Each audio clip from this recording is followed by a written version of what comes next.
Akala ko 17 lang ang mahilig sa akyatan.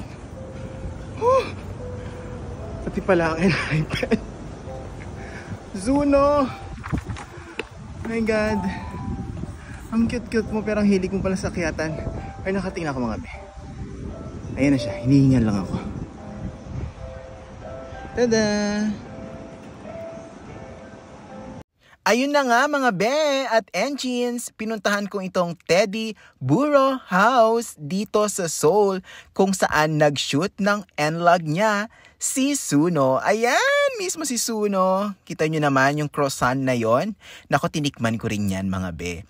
Pero pagpasok mo dyan sa loob ng coffee shop na ito, makikita mo muna itong dalawang malaking bear. Tapos very aesthetic ang loob at napakaraming kumakain ng mga Koreans dito, in fairness. Dahil in fairness, masarap talaga ang kanilang mga tinapay. Heto nga mismo yung croissant at meron siyang iba't ibang mga flavors. Ayan pa yung ibang mga pastries and breads na tinda nila rito. Syempre pa, eto na nga. Bumili na rin ang person. Abangan ang part 2!